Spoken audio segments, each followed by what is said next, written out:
একটা নিষ্পাপ শিশুর রক্তমাখা নিথর দেহ মসজিদের মেঝেতে পড়ে আছে বস্ত্রহীন অবস্থায়, আর তার মা কাঁদছেন, ছুটে এসেছেন পাগলের মতো। এই দৃশ্যটা কল্পনা করাও কষ্টকর, কিন্তু বাস্তবে ঘটে গেছে এমনই এক বীভৎস ঘটনা ব্রাহ্মণবাড়িয়ার সরাইল উপজেলার শাহবাজপুর ইউনিয়নের ছন্দমিয়ার পাড়ায়। 9 বছরের ছোট্ট শিশু ময়না আক্তার, সে তো শুধু খেলতে গিয়েছিল, কিন্তু ফিরে এলো লাশ হয়ে, নিঃশ্বাসহীন, রক্তাক্ত হয়ে।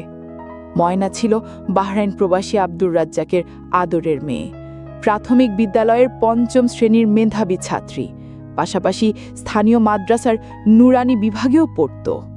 শনিবার দুপুরে বাড়ি থেকে খেলতে বের হয় সে, আর তারপর থেকেই নিখোঁজ। রাত পেরিয়ে সকাল, চিন্তায় দিশেহারা পরিবার, মাইকিং করে খবর ছড়ানো হয়। হঠাৎই মসজিদে যাওয়া কিছু শিশু দেখে 2য় তলায় পড়ে আছে ময়নার নিথর দেহ, পুরো শরীর উলঙ্গ, গলায় কাপড় পেঁচানো, শরীরে আঘাতের চিহ্ন।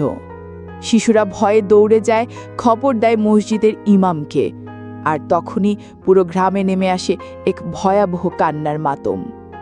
মায়ের চোখে পানি, বাবার কণ্ঠে আগুন। আমার মেয়েটার কি শত্রু ছিল?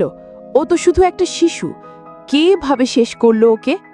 গ্রামবাসী, পরিবার সবাই এক বাক্যে বলছেন, এই হত্যাকাণ্ডের বিচার চাই, এই নিষ্ঠুরতার জবাব চাই, দোষীরা যেন তিলে তিলে ফাঁসি পায়। পুলিশ, পিবিআই, সেনাবাহিনী ঘটনাস্থলে পৌঁছায়, মরদেহ উদ্ধার করে পাঠানো হয় ময়নাতন্ত্রের জন্য। শিশুটির শরীরে স্পষ্ট আঘাতের চিহ্ন। ধর্ষণের পর হত্যা কিনা তা এখনও নিশ্চিত নয়, তদন্ত চলছে।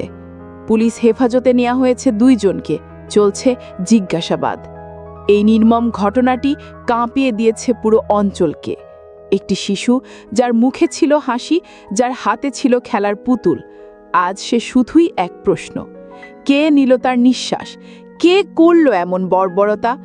এ ঘটনা শুধু একটি পরিবারের কান্না নয়, এটা আমাদের সমাজের, আমাদের বিবেকের পরাজয়।